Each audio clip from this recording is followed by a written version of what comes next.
நிறைய குழந்தைகள் கிட்ட நம்ம ப்ராப்ளமா பாக்குற ஒரு விஷயமே ஸ்கிரீன் டைம் தான். அதுக்கு பெற்றோர்கள் நம்மளும் ஒரு காரணம் தான். குழந்தை சாப்பிடலன்னு சொல்லி போனையோ கம்ப்யூட்டரையோ காமிச்சு டிவியோ காமிச்சு ஊட்டுறது. ரெண்டு முக்கியமான டிசார்டர்ஸ் பத்தி பேச போறேன். பாயிண்டிங், இது எனக்கு வேணும் அப்படின்னு ஒரு விஷயத்த கை சுட்டி காட்டி இதை வேணும்னு சொல்றது இருக்கவே இருக்காது. கிளாஸ் நடத்திட்டு இருக்கும் போது அந்த கிளாஸ் ரூம்ல அவங்களால கவனம் இருக்காது. ஸோ இந்த ADHD அப்படின்றத நம்ம ஒரு 4ல இருந்து 6 வயசுல தான் நம்ம இதுக்கான சிம்டம்ஸ் நிறைய பார்க்க ஆரம்பிப்போம். அம்மா அப்பா தாத்தா எதுவுமே அவன் 1 வயசு வரைக்கும் பேசல அப்படின்னா that is a total red flag. Hand flapping, 2 கைகளையுமே ஃபிளாப்பிங் பண்ணிட்டே இருப்பாங்க. கைகளை அடிக்கடி பார்த்துட்டே இருக்கிறது, ரொம்ப க்ளோஸா ஃபேஸ் கிட்ட கொண்டு வந்து பாக்குறது. 9 மாசத்துல இருந்து 1 வயசுக்குள்ள குழந்தை அந்த நேம்க்கு ரெஸ்பாண்ட் பண்ணணும். நீங்க இந்த மாதிரி டேர்ம்ஸை யூஸ் பண்ணாதீங்க. என்ன சிம்டம்ஸ் இருக்குன்னு பார்த்துட்டு அதை நம்ம ஐடென்டிஃபை பண்ணி குழந்தைக்கு ப்ராப்பரான தெரப்பி அண்ட் இன்டர்வென்ஷன் நம்ம கொடுத்தாலே நம்ம குழந்தைய இந்த விதமான டிசார்டர்ஸ்ல இருந்து கண்டிப்பா நம்ம வெளியில எடுத்துட்டு வந்து அவங்களுக்கு ஒரு நார்மல் சைல்டுஹுட்டை கொடுக்க முடியும்.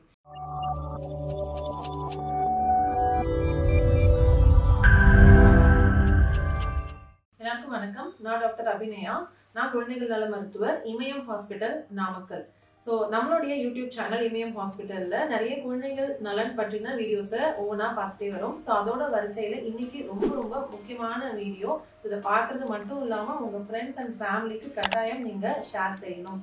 அண்ட் இப்போலாம் நிறைய குழந்தைகள் கிட்ட நம்ம ப்ராப்ளமா பார்க்குற ஒரு விஷயமே ஸ்கிரீன் டைம் தான். அதுக்கு பெற்றோர்கள் நம்மளும் ஒரு காரணம் தான். நம்ம நிறைய ஃபோன் பார்க்க ஆரம்பிச்சிட்டோம், நம்ம நிறைய கம்ப்யூட்டர்ஸ் யூஸ் பண்ண ஆரம்பிச்சோம். குழந்தைங்களும் நம்மளை காப்பி பண்ணி ஃபோன், டிவி, லேப்டாப் பார்க்குறது, டேப்ல கேம்ஸ் விளையாடுறது அப்படின்ற மாதிரியான விஷயங்கள் போயிட்டே இருக்கு. ஸோ இது அவங்களுடைய மூளை வளர்ச்சி, அவங்களுடைய பிஹேவியர், அதாவது செயல்பாடை கண்டிப்பா பாதிக்கும். 2 முக்கியமான டிசார்டர்ஸ் பத்தி பேச போறேங்க. ஒன்று ஆட்டிசம், அதாவது மன இறுக்கம். இன்னொன்று ADHD, அதாவது ஹைப்பர் ஆக்டிவ் டிசார்டர்.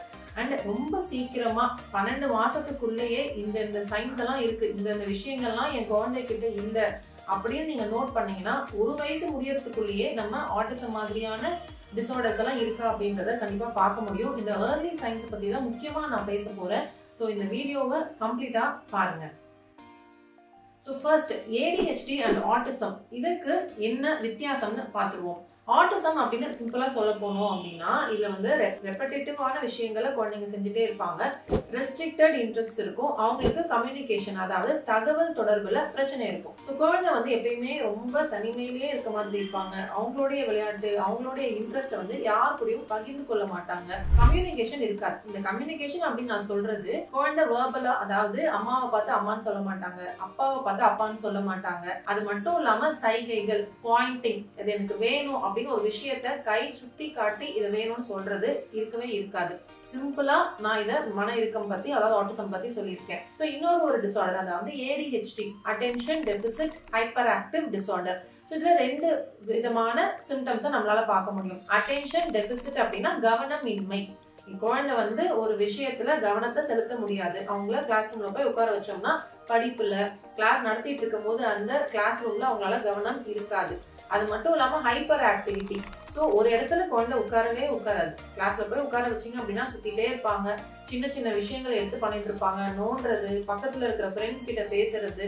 ஸோ இது எல்லாமே சேர்ந்துதான் ADHD. ஸோ இந்த ADHD அப்படின்றத நம்ம ஒரு 4ல இருந்து 6 வயசுல தான் நம்ம இதுக்கான சிம்டம்ஸ் நிறைய பார்க்க ஆரம்பிப்போம். 6 வயசுல தான் இந்த டயக்னோஸும் பண்ணுவோம். ஸோ பெரிய வயசுல 20 வயசு 30 வயசுலயும் இது கண்டினியூ ஆகிறதுக்கான சான்சஸ் இருக்கு. பட் அதோட வீரியம், அந்த சிம்டம்ஸோட சிவியாரிட்டி குறையும். ஸோ நிறைய பேரண்ட்ஸ் என்கிட்ட கன்சல்டேஷன்ஸ் எடுக்கும் போது ஆல்ரெடி அவங்க ஒரு டயக்னோசிஸை குழந்தைய கொடுத்துருவாங்க. ஸோ ஃபோனில் பேசுகிறாங்க, நிறைய பேர் ஆன்லைன் கன்சல்டேஷன்ஸ்லாம் எடுக்கிறாங்க. சொல்லும் போதே டாக்டர் என் குழந்தைக்கு ADHD இருக்கு டாக்டர், அவன் ஒரு ஹைப்பர் ஆக்டிவ் சைல்டு, அவனுக்கு ஆட்டிசம் இருக்கு, இந்த மாதிரி. ஸோ ஃபர்ஸ்ட் பேரண்ட்ஸ்க்கு ஒரு சின்ன ரெக்வஸ்ட் என்னன்னா, நீங்க இந்த மாதிரி டேர்ம்ஸை யூஸ் பண்ணாதீங்க. என்ன சிம்டம்ஸ் இருக்குன்னு பார்த்துட்டு அதை நம்ம ஐடென்டிஃபை பண்ணி குழந்தைக்கு ப்ராப்பரான தெரப்பி அண்ட் இன்டர்வென்ஷன் நம்ம கொடுத்தாலே நம்ம குழந்தைய இந்த விதமான டிசார்டர்ஸ்ல இருந்து கண்டிப்பா நம்ம வெளியில எடுத்துட்டு வந்து அவங்களுக்கு ஒரு நார்மல் சைல்டுஹுட்டை கொடுக்க முடியும். ஸோ நான் சொன்ன மாதிரி அந்த ஏர்லி சைன்ஸ் என்னன்னு பார்த்துருவோமா? அதாவது 1 வயசுக்கு முன்னாடியே என் குழந்தைக்கு இது ப்ராப்ளமா இருக்கு, இது அப்நார்மலா இருக்கு அப்படின்னு நீங்க கவனிச்சீங்கன்னா சீக்கிரமா நம்ம ஒரு டயக்னோசிஸ் கொண்டு வர சீக்கிரமா தெரப்பி ஒரு இன்டர்வென்ஷன்ல போட முடியும். ஏர்லி சைன்ஸ்ல 10 ரெட் ஃபிளாக்ஸ் நான் சொல்றேன், கண்டிப்பா இதை நீங்க நோட் பண்ணிக்கணும். ஃபர்ஸ்ட் ஐ கான்டாக்ட், அதாவது இந்த ஐ கான்டாக்ட்ன்றது 2 மாசத்துலயே குழந்தைங்களுக்கு வந்துடும். குழந்தை ஃபர்ஸ்ட் அம்மாவை பார்த்து சிரிக்க ஆரம்பிக்கும். ஸோ இந்த 2 months social smile and eye contact அப்படின்றது வந்துடும். இது இன்கேஸ் 1 வயசு முடிஞ்ச வரைக்குமே குழந்தைக்கு வரல, ஐ கான்டாக்ட் இல்லைன்னா it is a red flag. ரெண்டாவது விஷயம் பேப்லிங், குழந்தையோட மழலை. இதை நம்ம கேட்கறதுக்கே ரொம்பவே இனிமையான ஒரு விஷயம். இந்த மழலை அப்படின்றது யூஸ்வலா 5 மாசம் 6 மாசத்துல வர வேண்டிய ஒரு விஷயம். 1 வயசு வரைக்கும் குழந்தைய மழலையே இல்லை, அழறான் டாக்டர் பட் மழலையே இல்லை, அவன் பேசுறதே கிடையாது, அம்மா அப்பா தாத்தா எதுவுமே அவன் 1 வயசு வரைக்கும் பேசல அப்படின்னா that is a total red flag. மூணாவது கெஸ்டர்ஸ். ஜெஸ்டர்ஸ்ன்றது சைகைகள் தான். ஸோ இந்த 1 வயசுக்குள்ள குழந்தைங்கள்லாம் வந்து விளையாடிட்டு இருக்கும்போது நம்ம டாட்டா சொல்லு அப்படின்னா வேவ் பண்ணுவாங்க, பை பை சொல்லுவாங்க. அங்க பாரு அப்படின்னா குழந்தை கொஞ்சம் பாயிண்ட் அவுட் பண்ண ஆரம்பிக்கும். ஜெஸ்டர்ஸும் இல்லை, பாயிண்டிங்கும் இல்லை by the end of 1 year அப்படின்னா அது ஒரு ரெட் ஃபிளாக். நெக்ஸ்ட் குழந்தையோடைய இன்ட்ரெஸ்ட்டை வந்து ஷேர் பண்ணிக்கிறது. 8-9 மாசத்துல குழந்தையோட பொம்மைகள் எல்லாம் நம்ம போட்டு உட்கார வச்சிட்டோம்னா இந்த பொம்மை எடுத்து குழந்தை கொடுக்கும், வாங்க விளையாடலாம் அப்படின்னு சொல்லி நம்மளை கூப்பிடும். ஸோ அந்த இன்ட்ரெஸ்ட் ஷேரிங் வந்து குழந்தைங்களுக்கு நேச்சுரலாவே ஒரு 9-10 மாசத்துல வந்துடும். ஸோ இந்த ஷேரிங் ஆஃப் இன்ட்ரெஸ்ட் இல்லை, that is a red flag. And 1 year ஏஜ்லலாம் குழந்தை வந்து காப்பி பண்ண ஆரம்பிப்பாங்க. நம்ம வந்து ஃபோன் எடுத்து ஃபோன் பேசுறோம் அப்படின்னா குழந்தையும் வந்து ஏதாவது ஒரு எடுத்துட்டு ஃபோன் பேசிட்டு ஹலோன்னு சொல்ல ட்ரை பண்றதோ, இல்ல நம்ம ஒரு விஷயத்த பண்றோம் அப்படின்னா நம்ம சாப்பிடுறோம் அப்படின்னு சின்னதா ஒரு கப் எடுத்து குழந்தையும் சாப்பிடுறதுக்கு மாதிரி இமிடேட் பண்ணுவாங்க. இந்த காப்பிங் கம்ப்ளீட்டாவே அப்சென்டா இருக்கும் ஆட்டிஸ்டிக் சில்ட்ரன்ல. அண்ட் நெக்ஸ்ட் ரெட் ஃபிளாக் வந்து ரெப்படேட்டிவான ஒரு விஷயங்கள், ஸ்டீரியோ டைப்பிஸ் நம்ம சொல்லுவோம் மெடிக்கலா, ஒரே விஷயத்த திரும்ப திரும்ப பார்த்துட்டு இருப்பாங்க. அதாவது அவங்களுடைய கைகள்ல ரொம்ப அப்சர்வ் பண்ணிருப்பாங்க. கைகளை எடுத்துட்டு வந்து முகத்துக்கு முன்னாடி வச்சுட்டு ஆடிட்டே இருப்பாங்க.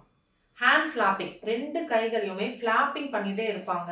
கைகளை அடிக்கடி பார்த்துட்டே இருக்கிறது, ரொம்ப க்ளோஸா ஃபேஸ் கிட்ட கொண்டு வந்து பாக்குறது. அண்ட் ஒரு இடத்துல நிக்காம ஸ்வேயிங், முன்னும் பின்னுமா போகிறது, swaying or rocking of the body. ஒரு இடத்துல நின்று சர்க்கிள் பண்ணிட்டே இருப்பாங்க.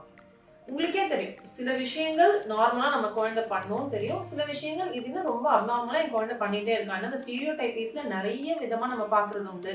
ஃபிட்ஜெட்டிங் மூமெண்ட்ஸ்ன்னு சொல்லுவோம், எதையாவது ஒண்ணு வந்து துருவிட்டே இருப்பாங்க இந்த மாதிரி. இல்ல நிட்டிங் மூமெண்ட்ஸ், நம்ம தைக்கிற மாதிரியான ஒரு மூமெண்ட்ஸை பண்ணிட்டு இருப்பாங்க. ரோலிங் மூமெண்ட்ஸ்ன்னு சொல்றது. இந்த மாதிரி fidgeting movements, stereotypical activities at any age abnormal தான். அது 1 வயசுக்குள்ள நீங்க பாத்துட்டீங்கன்னா டெஃபினெட்லி உங்க டாக்டர் கிட்ட சொல்லணும். அடுத்து வந்து நோ நேம் ரெஸ்பான்ஸ். ஸோ குழந்தைக்கு நம்ம வந்து பேர் ஒரு 3 மாசமோ 4 மாசமோ மேக்ஸிமம் வச்சிருக்கோம் இல்லைங்களா. ஸோ அதுக்கப்புறமா குழந்தையோடைய நீங்க பேர் சொல்லி கூப்பிடும் போது 9 மாசத்துல இருந்து 1 வயசுக்குள்ள குழந்தை வந்து அந்த நேம்க்கு ரெஸ்பாண்ட் பண்ணணும். சில சமயங்கள்ல குழந்தை வந்து விளையாடிட்டு இருப்பாங்க, இல்ல வேற ஏதாவது ஒரு விஷயத்துல ரொம்ப ஆர்வமா இன்வால்வ்டா இருப்பாங்க. அந்த சமயங்கள்ல அவங்க ரெஸ்பான்ஸ் பண்ணலன்னா it is okay. Second time third time நீங்க கால் பண்ணும்போது ரெஸ்பாண்ட் பண்ணிடுவாங்க. பட் அதை நீங்க எவ்வளவு வாட்டி கூப்பிட்டாலும் குழந்தை இந்த நேம்க்கு ரெஸ்பாண்டே பண்ண மாட்டாங்க. சில சமயம் சவுண்டுக்கு ரெஸ்பாண்ட் பண்ணுவாங்களே தவிர, அதாவது அப்பா கூப்பிடுறாங்க ஏதோ ஒரு சவுண்ட் அங்க வருதுன்னு பார்ப்பாங்க, பட் அந்த நேம்க்கு ரெஸ்பான்ஸ் இருக்காது. ஸோ நான் சொன்னேன் இந்த 10 ரெட் ஃபிளாக்ஸுமே 1 வயசுக்குள்ள நீங்க பாத்தீங்க, 1 or 2 உங்களுக்கு தெரிஞ்சா கூட please inform to your paediatrician. ரெகுலரா நீங்க பார்த்துட்டு இருக்க குழந்தைங்களோட டாக்டர் கிட்ட நீங்க காமிச்சிங்கனாலே குழந்தையோட க்ரோத் அண்ட் டெவலப்மெண்ட் அசஸ்மெண்ட் அவங்க பண்ணி ஃபர்தரா நம்ம என்ன பண்ணலாம். இதுல வந்து பேரண்ட்ஸோட ரோல் வந்து ரொம்ப ரொம்ப முக்கியம். சரிங்களா. என்ன அப்படின்னா ஃபர்ஸ்ட் நான் ஆல்ரெடி சொன்ன மாதிரி இந்த ஸ்கிரீன் டைம் தான். குழந்தை சாப்பிடலன்னு சொல்லி போனையோ கம்ப்யூட்டரையோ காமிச்சு டிவியோ காமிச்சு ஊட்டுறது. ஸோ ஸ்கிரீன் டைம் இன்ட்ரோடக்ஷன் நோங்க. 2 வயசு வரைக்கும் ப்ளீஸ் டோன்ட் இன்ட்ரோடியூஸ் ஸ்கிரீன்ஸ். அது ரொம்ப ரொம்ப முக்கியம். பேரண்ட்ஸ் ஸ்டிமுலேட் பண்ணணும். ஸோ ஃபாதர் வேலைக்கு போயிட்டாங்க, மதர் மட்டும்தான் வீட்டில் இருக்காங்க, எனக்கு வந்து குக்கிங்ல கரெக்டாக இருக்கு டாக்டர், எனக்கு வந்து வீடு கிளீன் பண்ணுறதுக்கே கரெக்டாக இருக்கு, ஸோ குழந்தையோட என்னால் டைம் ஸ்பெண்ட் பண்ணவே முடியல நிறைய மதர் சொல்றாங்க. பட் ஃபர்ஸ்ட் 2 years ஆஃப் லைஃப்ல தான் குழந்தையோட பிரெயின் டெவலப்மெண்ட் ரொம்பவே ரேப்பிடா இருக்கும். ஸோ இந்த சமயத்துல வந்து ஸ்டிமுலேட் பண்ணுங்க குழந்தையோடைய பிரெயின் டெவலப்மெண்ட்க்கு. ஸ்டிமுலேஷனா ரொம்ப பெரிய விஷயம்லாம் இல்லை. குழந்தையோடய நிறைய விளையாடுங்க. அவங்களுக்கு பிளே தான் ரொம்ப முக்கியம், விளையாட்டு அப்படின்றது ரொம்ப முக்கியம். ஸோ குழந்தையோட சென்சஸை ஸ்டிமுலேட் பண்ணும். அவங்க தொட்டு பார்க்கறதுக்கு வேரியஸ் டெக்ஸ்டர்ஸ்குள்ள துணிகளை கொடுங்க, அவங்க தொட்டு பார்க்கட்டும், ஃபீல் பண்ணட்டும். அவங்க கேட்குற மாதிரியான மியூசிக், லல்லபீஸ், தாலாட்டு பாடுறது, சைட், ஸோ அவங்களுக்கு கலர் கலர் லைட்ஸ் காட்டுறது, பொம்மைகள், அண்ட் அகெயின் டச். ஸோ குழந்தை வந்து ஒரு இடத்துல ஸ்டாக்கிங் ஆஃப் த டாய்ஸ்ன்னு சொல்லுவோம். ஒரு டாய் வந்து ஒரு பிளாக் மேலே ஸ்டாக் பண்ணுறது. ஸோ இந்த மாதிரி சின்ன சின்ன விஷயங்கள் தான் அவங்களுக்கு வந்து பிளே மூலியமா, விளையாட்டு மூலியமா நம்ம ஸ்டிமுலேட் பண்ண போகிறோம். ஸோ இது எல்லாமே வந்து பேரண்ட்ஸ் பண்ணணும். ஃபேமிலியே வந்து இதுக்கு வந்து ஒரு பெரிய ரோல் பிளே பண்ணணும். அண்ட் ADHD, ஆட்டிசம் எதுவாக இருந்தாலும் leave it to the doctors for diagnosis. இந்த ரெட் ஃபிளாக்ஸை மட்டும் பேரண்ட்ஸ் நோட் பண்ணிக்கோங்க. எதுவாக இருந்தாலும் please contact your paediatrician. And இது எல்லாத்துக்குமே எஃபெக்டிவான தெரப்பி இருக்கு. ஸோ நீங்கள் கவலைப்படவே வேண்டாம். ஸோ ADHD ஆட்டிசம் பற்றி ஏதாவது சந்தேகங்கள் இருந்ததுன்னா கமெண்ட்ஸில் கேளுங்க. கண்டிப்பாக நான் விதைகள் தரேன். Thank you so much.